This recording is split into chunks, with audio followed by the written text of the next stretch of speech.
नमस्कार मित्रों, पाठ 5 स्वराज्य की नींव तेनो आगळ पाठ समझिए। जूही कहे छे, खोज क्यों नहीं सकती, आपकी आज्ञा होने पर मैं उन्हें पाताल से भी खींचकर ला सकती हूँ। त्यारे जूही कहे छे कि हूँ तात्याने शोधी केम नहीं सकूँ, जो तमारी आज्ञा होय तो हूँ एमने पाताळमांथी पण शोधीने हाजर करीश। जाने को मूर्ति है कि रघुनाथ राव तेजी से प्रवेश करते हैं। ए जेवी तेने बोलावा जाए छे त्या सामेथी रघुनाथ राव प्रवेश करे छे। रघुनाथ राव कहे छे, महारानी आपने सुना। त्यारे रघुनाथ राव कोई संदेशो लईने आवे छे अने ते कहे छे, लक्ष्मीबाई क्या रघुनाथ। त्यारे लक्ष्मीबाई तेमने पूछे छे कि शुं संदेश लाया छो। रघुनाथ राव, महारानी जनरल रोज की सेना ने मुरार में पेशवा की सेना को हरा दिया। त्यारे रघुनाथ राव कहे छे कि महारानी जनरल रोजनी सेनाए मुरार में पेशवानी सेना ने हरावी दीधी छे।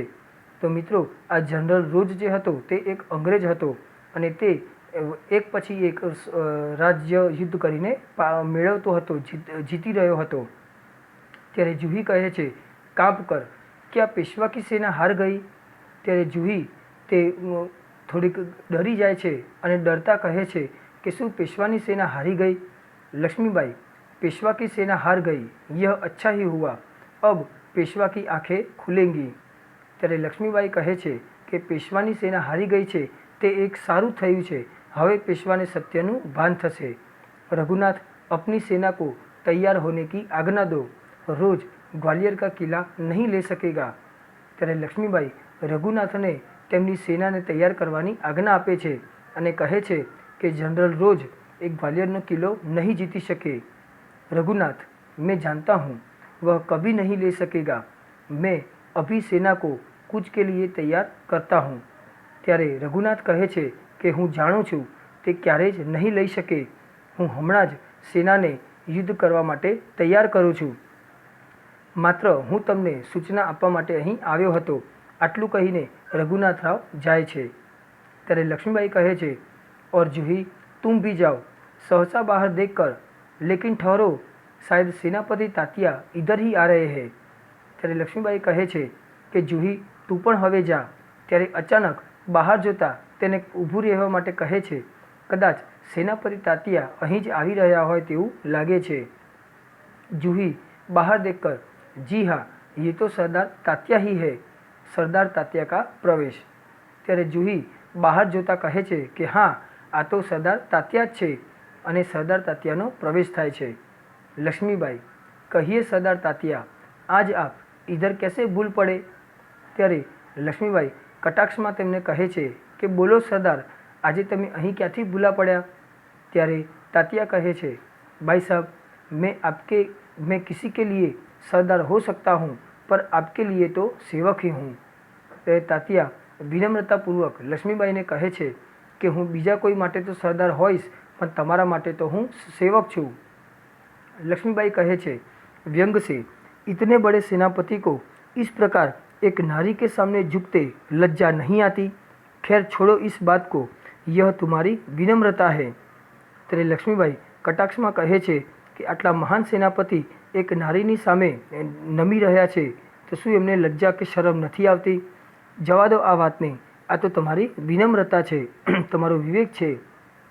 लेकिन यह तोपों की आवाज़ कैसी आ रही है, कौन सा उत्सव मनाया जा रहा है। शायद चाटुकारों में जागीर बांटना अभी खत्म नहीं हुआ है। त्यारे लक्ष्मीबाई कटाक्ष में कहे छे कि आ तोपोनो अवाज क्यांथी आवी रह्यो छे, एवो कयो उत्सव मनाववामां आवी रह्यो छे। कदाच ए जमीनदारों में जमीन वेचवानुं काम हजू पूर्ण थयुं नथी लागतुं। तात्या कहे छे, भाई साहब, आपको हमें लज्जित करने का पूरा अधिकार है, हम इसी योग्य है, लेकिन जो कुछ हो रहा है वह आप जानती ही है। तेरे तात्या कहे छे, भाई साहब, तमने अमने लज्जित करवानो पूरो अधिकार छे, परंतु અહીં અત્યારે જે કંઈ પણ ઘટિત થઈ રહ્યું છે તે તો તમે જાણો જ છો। लक्ष्मीबाई, शायद ब्रह्मभोज के उपलक्ष्य में ये तोपें चल रही है। श्रीखंड और लड्डुओं के लिए भी घी शक्कर की कमी तो नहीं पड़ी। ત્યારે લક્ષ્મીબાઈ કટાક્ષમાં કહે છે કે કદાચ જે બ્રહ્મભોજ, તો મિત્રો અહીં આપણે એક શબ્દ સમજવાનો છે, બ્રહ્મભોજ। એટલે કે જે બ્રાહ્મણોને ભોજન કરવામાં આવે તેની વાત છે. તો કદાચ જે બ્રહ્મભોજ માટે આ તોપો ચાલી રહી છે, તો શ્રીખંડ અને લાડવા બનાવવા માટે ઘી અને શક્કરની અછત તો નથી થઈ ને, એવું કટાક્ષમાં કહે છે. ત્યારે જુહી કહે છે, સરકાર इस बार इनको माफ़ कर दीजिए. ત્યારે જુહી સરદાર તાત્યાનો પક્ષ લેતા કહે છે કે આ એક વખત તમે એમને માफ़ કરી દો. તાત્યા વ્યગ્ર હોકર, ભાઈ સાहब आप यूँ कब तक फटकारती रहेंगी. ત્યારે તાત્યા કહે છે ઉત્તેજિત થઈને કે લક્ષ્મીબાઈ મહારાણી, તમને અમને ક્યાં સુધી ફટકારતા રહેશો. લક્ષ્મીબાઈ, તું कहती है अच्छा, लेकिन मुंदर का प्रवेश. ત્યારે લક્ષ્મીબાઈ જુહીને કહે છે કે જો તું કહે છે તો હું એમને માફ કરું છું, પરંતુ તેટલામાં મુંદરનો પ્રવેશ થાય છે.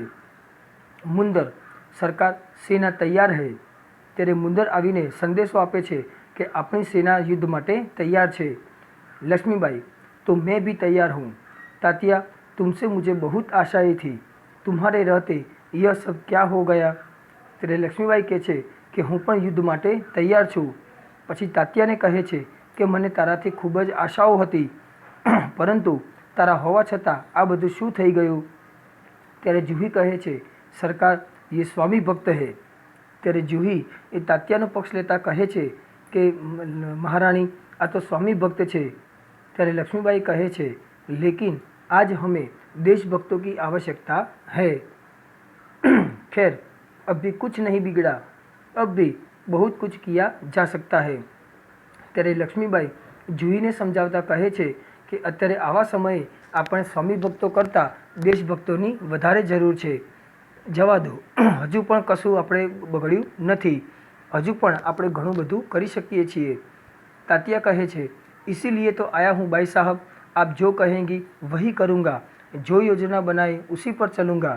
તે તાત્યા કહે છે કે હું યુદ્ધમાં તૈયાર થઈને જ આવ્યો છું, તમે જેમ કહેશો તેમ કરીશ, જે યોજના બનાવશો એ યોજના ઉપર હું ચાલીશ. લક્ષ્મીબાઈ કહે છે, તો જાઓ તલવાર સંભાળ લો, नुपुरों की झनकार के स्थान पर तोपों का गर्जन होने दो, भूल जाओ राग रंग, याद रखो हमें स्वराज्य लेना है, हमें रणभूमि में मौत से जूझना है. ત્યારે લક્ષ્મીબાઈ કહે છે, તો જાઓ યુદ્ધ કરવા માટે હથિયારોને સંભાળી લો, ઝાંઝરોના ઝણકારને ભૂલી જાઓ અને તોપોનું ગર્જન થવા દો. રાગરંગ, ભોગવિલાસિતા બધું ભૂલી જાઓ અને યાદ રાખો આપણે સ્વરાજ્ય મેળવવાનું છે અને યુદ્ધભૂમિમાં મોતની સામે આપણે ઝઝૂમવાનું છે. ત્યારે તાત્યા કહે છે, મહારાણી આપકી જય હો, મેં યુદ્ધ કે લીએ તૈયાર હોકર આયા હું.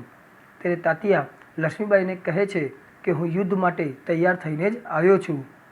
ત્યારે લક્ષ્મીબાઈ કહે છે, जानती हूँ, लेकिन सेनापति इस बार यह याद रखना कि यदि दुर्भाग्य से विजय न मिल सकी तो तुम्हें सेना और सामग्री दोनों को दुश्मन के घेरे से निकाल कर ले जाना है.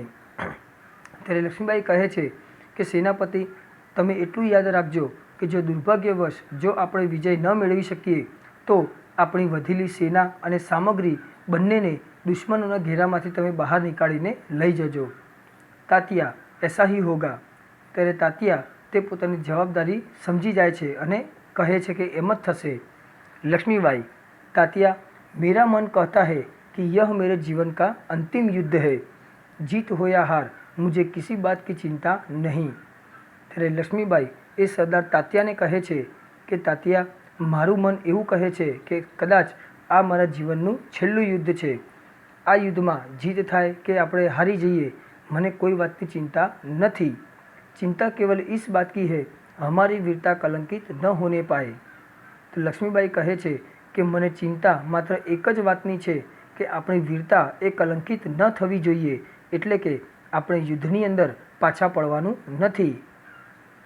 તાત્યા, भाई साहब, वीरता आपको पाकर धन्य है, आपके रहते कलंक हमारी छाया को भी नहीं छू सकेगा, आज्ञा दीजिए, प्रणाम. ત્યારે તાત્યા લક્ષ્મીબાઈને કહે છે કે વીરતા તમારી જેવી નારીઓને મેળવીને ખૂબ જ ધન્ય છે. તમારા રહેવાથી કલંક આપણા પડછાયાને પણ નહીં અડી શકે. તમે આજ્ઞા આપો. लक्ष्मीबाई, प्रणाम तात्या, मैं सीधी युद्ध भूमि में जा रही हूँ, देर न लगाना. तात्या चला जाता है। ત્યારે લક્ષ્મીબાઈ તાત્યાને કહે છે કે હું સુધી યુદ્ધભૂમિમાં જઈ રહી છું, તું વધારે વાર કરતો નહીં। તાત્યા જતો રહે છે। મુંદર સરકાર आज मैं बराबर आपके साथ रहूँगी। ત્યારે મુંદર કહે છે કે લક્ષ્મીબાઈ આજે બરાબર હું યુદ્ધમાં તમારી સાથે રહીશ। ત્યારે જુહી કહે છે और मैं तोपखाना संभालूंगी। ત્યારે જુહી કહે છે કે હું યુદ્ધની અંદર तोपखाનું સંભાળીશ। लक्ष्मीबाई और हम सब मिलकर या तो स्वराज्य प्राप्त करके रहेंगे या स्वराज्य की नींव का पत्थर बनेंगे। ત્યારે લક્ષ્મીબાઈ કહે છે કે આપણે સૌ ભેગા મળીને કાં તો સ્વરાજ્ય પ્રાપ્ત કરીને રહીશું અથવા તો સ્વરાજ્ય મેળવવા માટેનો પાયાનો પથ્થર બની રહીશું। हर हर महादेव। तीनों हर हर महादेव का उद्घोष करती है। पृष्ठभूमि में यही उद्घोष उभर कर आता है जो मंच पर प्रकाश के धुंधलाते न धुंधलाते सब कहीं छा जाता है। फिर धीरे धीरे शांति छाने लगती है, प्रकाश उभरने लगता है और पृष्ठभूमि में गीता पाठ का स्वर उठता है। तो मित्रों आ रीते नाटक अहीं पूर्ण थाय छे अने तेनी साथे ज आपणो आ पाठ पण पूर्ण थाय छे।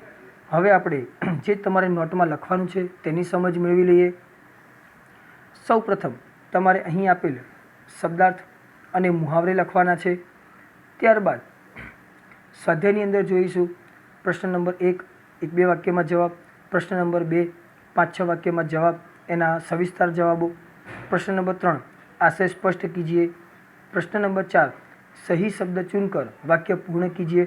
एटले के आ खाली जग्याओ छे तेमां तमारे અહીં જે આપેલા છે એ વિકલ્પો તમારે લખવાની જરૂર નથી, સીધા તમે આ રીતે પૂરા વાક્યમાં તમે જવાબ લખી દેશો। ત્યારબાદ પ્રશ્ન 5 શબ્દ સમૂહ કે લીએ એક શબ્દ, તેમાં તમને પ્રશ્ન આપેલો છે અને એની સાથે જવાબ પણ સાથે આપેલો જ છે, તે લખવાનું છે। પ્રશ્ન નંબર 6 ઉદાહરણ કે અનુસાર શબ્દ બનાવીએ। તેમાં જુઓ એક ઉદાહરણ તમને આપેલું છે રાજ્ય, એની આગળ સ્વ લગાવવાનું એટલે કે સ્વરાજ્ય। તેવી જ રીતે દેશ तो स्वदेश, भाव तो स्वभाव, तंत्र स्वतंत्र, जन स्वजन। त्यारबाद प्रश्न नंबर 7 उदाहरण के अनुसार शब्द बनाइए। तेमां एक उदाहरण तमने आपेलुं छे सुंदर, सुंदरता तो सौंदर्य। ते ज रीते बीजा शब्द जोईए शूर तो शौर्य, धीर तो धैर्य, उदार तो औदार्य, स्थिर तो स्थैर्य। तो मित्रों फरी एक वखत स्वाध्यायने समझी लईशुं। तेनी अंदर स्वाध्यायमां प्रश्न 1 2 3 4 5 6 અને 7 एम तमाम प्रश्नों तमारे हिंदी नोट में सारा अक्षरे लखवाना छे। खूब खूब आभार।